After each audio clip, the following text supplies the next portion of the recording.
What's up, everyone? This is Jack Slater, the one, the only, yeah. The man with the plan, the mastermind. And check out the Comic Outlaw on YouTube, and we're doing something special. We're doing every part of Maximum Carnage. Yes, sir. We're about to get down and dirty with one of the top stories of the 90s with Carnage himself. So let's rock and roll.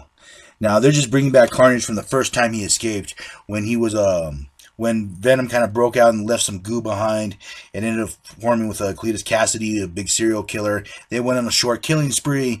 They ended up stopping them. He's bringing in right now. He's singing a little wedding song, about the bride, and the red being dead, same old, same old. And the very interesting thing is they poke him and the symbiont comes out. Now, Venom has always had trouble bonding with his symbiont early on. They were kind of like two separate organisms. This creature has infected his blood. They've totally become one.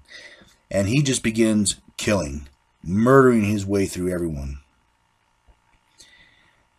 And Carnage is on the same mission that he was before, to kill as many people as possible, to ensue chaos, to destroy. And this lady's backed off, begging for her life, but there is no mercy with Carnage. Carnage is an unstoppable force of death. And he will have his way, and blood will be spilt all over New York. Now, Peter is having problems right now.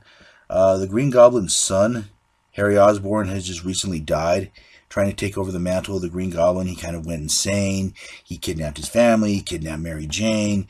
It was a whole ordeal. He ended up sort of killing himself, and this kind of drove a wedge between Peter and Mary Jane.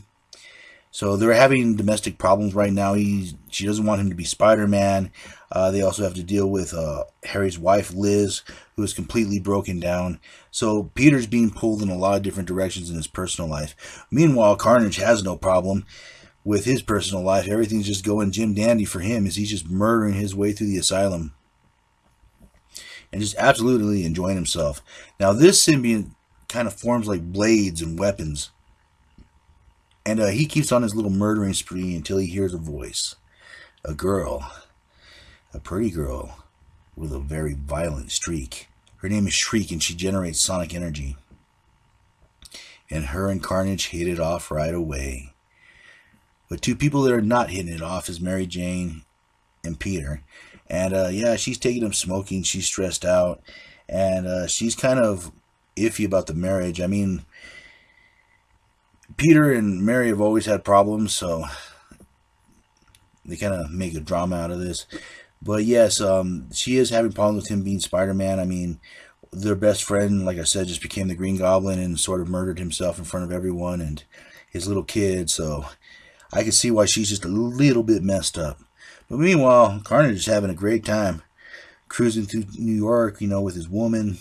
And he kind of explains the story that I was talking about earlier, that the symbiote came back for a Venom, and it left some residue, because these symbionts spawned, and it bonded with Cletus right away, and they just became Carnage. It took both Venom and Spider-Man to stop him the first time. They had to use a sonic blast, and we are back where we started, where he was murdering his way through the city. Now, as they're cruising around, they're being watched by someone, and this is the Spider-Man double from the Infinity War comic book, not movie, where they the Magnus had made evil doubles. Somehow this doppelganger Spider-Man has survived. He's really tough, not too smart, but has a better healing factor and much more savage. And they kind of, take the creature as his pet. After Shriek kind of breaks up Carnage, killing him, they kind of realize that he's kind of cute. He make a good puppy. And so Carnage, like, the more the merrier. I mean, the more to help us kill. Now, as the domestic problems go on, Spider-Man's kind of dealing with the idea of Harry dying, being Spider-Man, and such. And basically, he's just having a lot of drama in his life. But he gets the news flash that something's going on, and he throws the suit on, and he spins out, looking for trouble, looking for chaos, looking for Carnage. But his spider sense just goes off the scale, and he narrowly avoids one of those sonic blasts from Shriek as the doppelganger jumps out, ready to attack. And Spider-Man is outnumbered at this point, but his spider sense and intelligence work very well together. I mean, he's able to outdupe this creature. Like I said, he may have a better healing factor, but he's kind of a moron. Basically just a savage animal. And so Peter kind of just goes to work on him and just beats the brakes off of him. But you have to realize that there are two people here. And as Peter's beating him down, you know, Shriek actually steps in. And those sonic blasts are dangerous. And Spider-Man, of course, narrowly avoids another one. Now the odds are against him, but he keeps on fighting, knowing that he has to get some kind of edge somewhere, somehow. And of course the news is going on that Spider-Man's fighting, and Mary Jane's worried as she's lighting another skinny cigarette. But anyways, Spider-Man of course uses his webbing to neutralize the doppelganger, while almost getting hit again by that blast. They're getting closer and closer. Spider-Man's starting to get tired, worn down. He needed to take one of them out and take them out right away. And he's been dodging blast after blast after blast. And he just gets close enough to literally lay a finger on her and knock her out. That's how strong Parker is. He actually holds back a lot of strength. And he's kind of felt like he's dealt with that situation. He can take a breather, but out of nowhere the doppelganger recovers and whoop, knocks him off a building and hits his ribs. Like literally breaking some of his ribs. He hit him full impact and he passes out. And he hasn't even faced Carnage yet. What's he going to do when he finds him? These were just the first two. Now, of course, J. Jonah Jameson's trying to find a way to blame Spider-Man for this.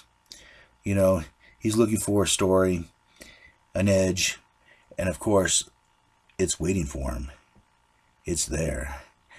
Now the big question is answered. Where was Carnage? Well, he's right here, and he's willing to give the full scoop. And all he wants is to rip Venom and Spider-Man's spines out. Will that happen? Will Carnage get his interview? Will J. Jonah Jameson survive? We'll find out the next time. And I'll catch you on the flip side.